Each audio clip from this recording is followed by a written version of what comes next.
Hello दोस्तों, मेरे channel mentor नावी पर आप सभी का स्वागत है। आज हम सुनेंगे संधि पूजा से जुड़ी पौराणिक कथा। तो आइए आरंभ करते हैं। हिंदू धर्म में संधि पूजा को बहुत महत्वपूर्ण माना जाता है। संधि पूजा नवरात्रि उत्सव के दौरान मनाई जाती है। इस पूजा को एक विशेष समय पर किया जाता है, अर्थात संधि पूजा उस समय के दौरान की जाती है जब अष्टमी तिथि समाप्त होकर नवमी तिथि आरंभ होती है। अष्टमी तिथि खत्म होने के दौरान आखिरी 24 मिनट और नवमी तिथि के दौरान प्रथम 24 मिनट एक साथ मिलकर संधि काल बनाते हैं। संधि काल के बारे में धार्मिक मान्यता है कि यह वह समय होता है जब आदि शक्ति मां दुर्गा ने देवी चामुंडा का अवतार धारण कर असुर चंड और मुंड का संहार किया था। पुराणों के अनुसार उस समय देवी अंबिका अपने सौम्य रूप में मुस्कुराती हुई एक शिला पर विराजमान थी। इनके रूप की चर्चा निशुंभ के एक दूत चंड ने निशुंभ से की और इस रूपमती देवी को अपने महल में रखने को उकसाया। उसका मतलब बस यही था कि राजा खुश होकर उसे भी कुछ अर्थ धन देगा। देवी के रूप की सुंदरता की प्रशंसा सुनकर आसक्ति हो निशुंभ ने सबसे पहले अपने एक सेनापति धूम्रलोचन को भेजा। देवी को समझा बुझाकर, नहीं तो धमकाकर ले आए। वह मेरे महल में रहेगी, मुझे वरण करेगी, उसका कहीं और जगह क्या काम। त्रिशक्ति अंबिका ने असुरों के महापराक्रमी सेनापति धूम्रलोचन को उसकी 60,000 सैनिकों की सेना समेत अपनी हुंकार मात्र से भस्म कर दिया। फिर निशुंभ ने रक्तबीज को समझाकर भेजा कि उस देवी को पहाड़ से उतरकर मेरे सामने प्रस्तुत करो और उसे समझाओ कि निशुंभ कितने महान है। सभी देवता उसके अधीन है और त्रिलोकाधिपति महाराज निशुंभ ही है। जितने भी देवताओं के अधिपतियों के कार्य है, जैसे इंद्र का कार्य गर्जना बादल लाना, वरुण का कार्य पानी लाना बारिश करवाना, अग्नि का कार्य जलाना, पवन का कार्य वायु देना, आंधी तूफान तांडव सब महाराज निशुंभ के आदेश से ही हो रहे हैं। सभी देव उनकी ही आज्ञा पालन कर रहे हैं। रक्तबीज ने देवी को पहले समझाया, फिर धमकाया और न मानने पर जोर जबरदस्ती करने लगा।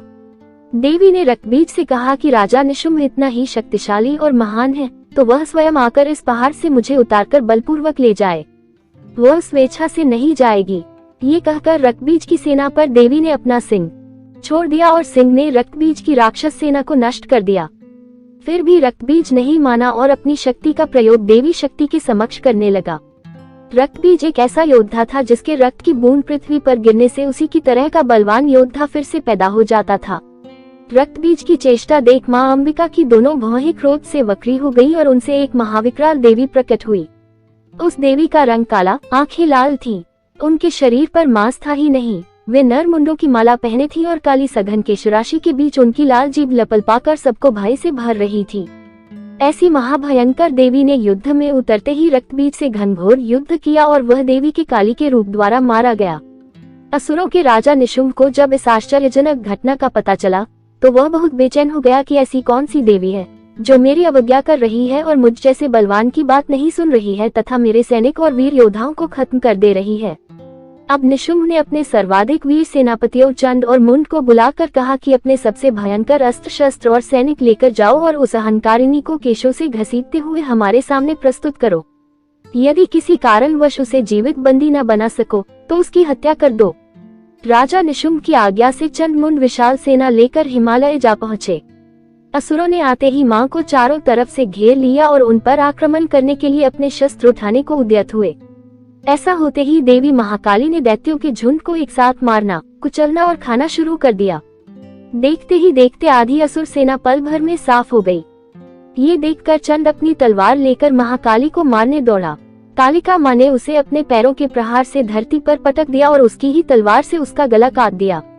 चंड को मरता देख मुंड अपने धनुष बाण लेकर देवी की ओर लपका और पल भर में ही उसने देवी को अपने बाणों के किले में बंदी बना लिया। ये देखकर मां काली ने विकराल अट्टहास किया, जिससे मुंड का बाण किला तिनके तिनके हो गया। इसके बाद मां ने मुंड को भी धरती पर पटक कर मार डाला। चंड मुंड के मरते ही बची हुई असुर सेना अपने प्राण बचाने के लिए भाग खड़ी हुई। इसके बाद महाकाली अपने दोनों हाथों में चंड मुंड के कटे हुए सिर उठाकर भयंकर हंसी बिखेरते हुए मां अंबिका के पास गई और बोली कि आपके आदेशानुसार मैंने चंड मुंड का वध कर दिया है और उनका सिर आपको भेंट करने लाई हूँ। मां अंबिका ने प्रसन्न होकर कहा कि तुमने चंड मुंड का वध किया है, इसीलिए अब से संसार में तुम देवी चामुंडा के नाम से पूजी जाओगी। तुम्हारी पूजा करने वाले भक्त हर भय से मुक्त रहेंगे और कोई शत्रु उन्हें हानि नहीं पहुंचा पाएगा। दोस्तों, आज की इस वीडियो में हमने आपको संधि पूजा से जुड़ी की पौराणिक कथा के बारे में बताया है। यदि आपको हमारे द्वारा बताई गई जानकारी पसंद आई हो तो इस वीडियो को लाइक करें और मेरे चैनल को सब्सक्राइब जरूर करें। धन्यवाद।